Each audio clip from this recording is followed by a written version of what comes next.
What is going on, everybody? Nasdorachi here, and we have some news that Tencent is having some pretty significant problems coming from mainland China, what with new regulations specifically targeting them. We're going to dive into it, as you can see over with the article on my right, but very quickly, hopefully you guys will consider following, subscribing, and hitting the notification bell across our Twitch, Twitter, and this YouTube channel here. If you are new, we'd love to see you again on future uploads.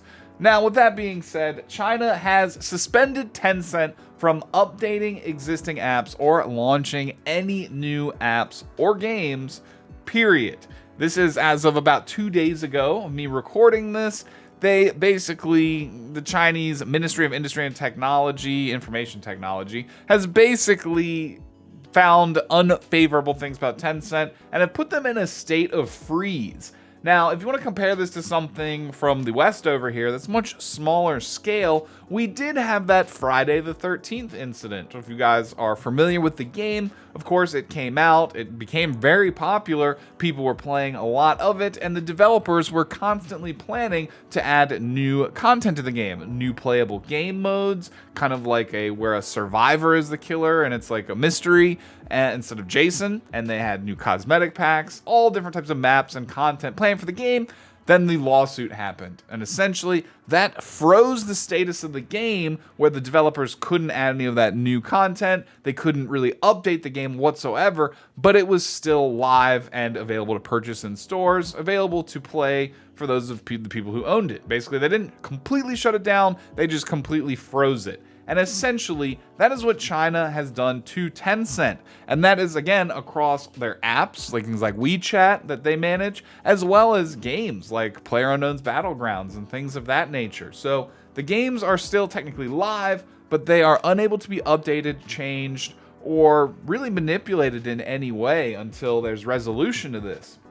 So it's not known how long the suspension will last, and the Chinese ministry has not published any information about why they were banned from acting on any of their properties.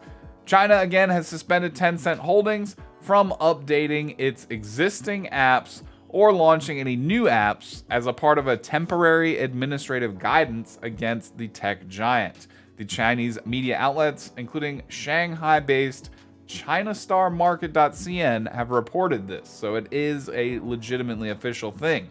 According to the report, China's Ministry of Industry and Information Technology has told app stores and platforms to implement the order against Tencent apps from Wednesday in a harsh administrative punishment against the tech giant, which runs dozens of apps, including the super popular app WeChat that has 1.2 billion users. So this is kind of what I mentioned earlier. It's gone as far as the Chinese Ministry of Industry and Information Technology going to the app stores themselves and being like, hey, do not publish anything that Tencent puts out. They're not allowed to update things right now, but not forcing them to remove those things from the markets themselves.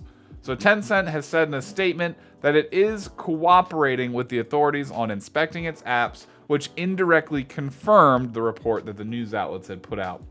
They currently have more than 70 apps that they've published, and they operate more than 100 games, according to, popular app tracking websites. And like I mentioned earlier, they don't know how long this is going to last.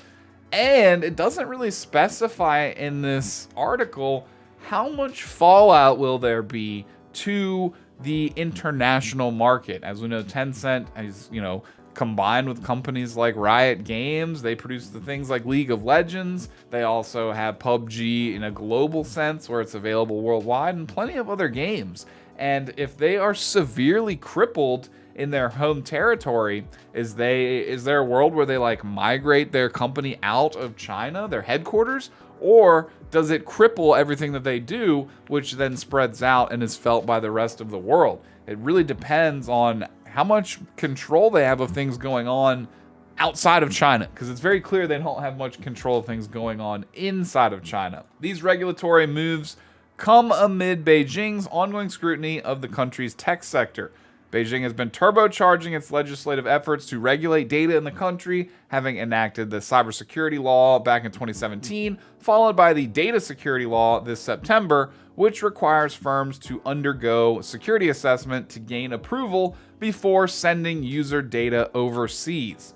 So there again has been no official word from China as to why they're doing this, but it very much so seems that it's directly related to the way that these apps share users' data. China obviously wants to keep that very controlled and very private. They don't want like PUBG to be leaking information about Chinese citizens, Chinese culture, the ongoings of Chinese life out to the rest of the world. So they are going, again, hyperactive control freak, governmentally speaking, to really clamp down on all these apps and all the international activity and success that some of these game companies have been seeing recently.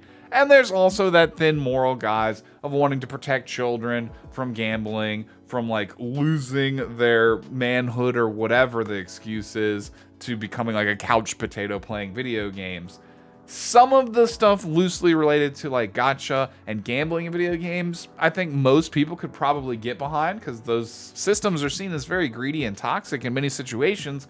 But China has taken this from like an 11 up to like 150 out of 10 right now. So things are really crazy for them over there. And it really seems like they're motivated by the fact that they don't want Chinese data to be accessible or to be widely leaked outside of China to the rest of the world via all these tech companies. So they really want to hammer down on how much data, how it's stored, and why, and where it's everything about how these games and these companies are collecting people's information. So the article continues on talking about some of the, specifics and how Tencent's dealing with WeChat, which is, basically a very popular chat app. It has like a Chinese only version that seems to be even more restricted. I don't know how to pronounce this, but it's right here, Weixin. But yeah, it's basically not looking too good for Tencent here. The Chinese government is really taking an extra harsh stance against them. And again, we will just have to see what kind of fallout this has for the rest of the world. And of course, if any of our subscribers are living in China and can comment some, like real life experience with the matter down below, feel free to do that. I suspect that's probably not the case because I don't believe China has wide access to YouTube. I think they have their own versions of stuff over there, but you never know who might have traveled recently or anything like that. So other than that, let us know as well what your thoughts are on, how this may affect gaming. Do you guys play things like PUBG, or do you play any Tencent games specifically, like League of Legends being, loosely associated to League of Legends via Riot? So let us know what your thoughts are. Definitely interested to see how long this lasts, how it plays out, what kind of reforms Tencent makes, and how that affects their stance internationally, and how things play out on the world scale.